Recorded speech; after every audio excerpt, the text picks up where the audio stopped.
సింహం అమ్మవారి వాహనంగా మారటం వెనుక ఒక ఆసక్తికరమైన కథనం పురాణాల్లో ఉంది. ఒకసారి శివుడు ధ్యానం కోసం కూర్చొని పూర్తిగా ధ్యాన స్థితిలోకి వెళ్ళిపోయాడు. ఎన్నాళ్లైనా అందులో నుంచి బయటికి రాలేదు. దుర్గాదేవి రూపమైన పార్వతీదేవి ఆయన కోసం వేచి చూసి చూసి అలిసిపోయింది. శివుడు ధ్యానంలో నిమగ్నమై పూర్తిగా మర్చిపోయాడు. దీంతో పార్వతీదేవి కైలాసాన్ని విడిచిపెట్టి తపస్సు కోసం దట్టమైన అడవిలోకి వెళ్ళిపోతుంది.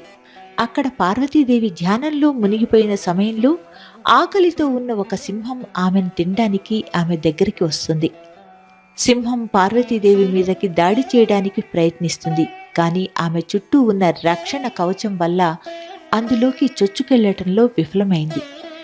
అప్పుడు సింహం పార్వతీదేవి ధ్యాన స్థితి నుంచి బయటికి వచ్చే వరకు వేచి ఉంటుంది. ఇంతలో శివుడు పార్వతీదేవి తపస్సుకు సంతోషించి ఆమెను తిరిగి తీసుకువెళ్ళడానికి దట్టమైన అడవికి వస్తాడు. దీంతో పార్వతీదేవి ధ్యానం నుంచి మేల్కొంటుంది. ఆ సమయంలో తన కోసం వేచి ఉన్న ఆకలిగొన్న సింహాన్ని చూస్తుంది. దాన్ని చూడగానే పార్వతీదేవి తన శక్తితో సింహం తనను తినాలని కోరుకుంటుందని గ్రహిస్తుంది. కానీ తను ధ్యానంలో ఉండటం వల్ల ధ్యానం నుంచి బయటకు వచ్చే వరకు వేచి ఉందని తెలుసుకుంటుంది. సింహం క్రూర జంతువైనా తనను తినాలని చూసినా దాని దీనస్థితికి అమ్మవారిలో మాతృహృదయం కరుగుతుంది.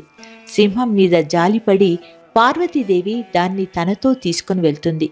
ఆ రోజు నుంచి సింహం ఆమెకు వాహనంగా మారిపోయిందని పురాణ కథనం.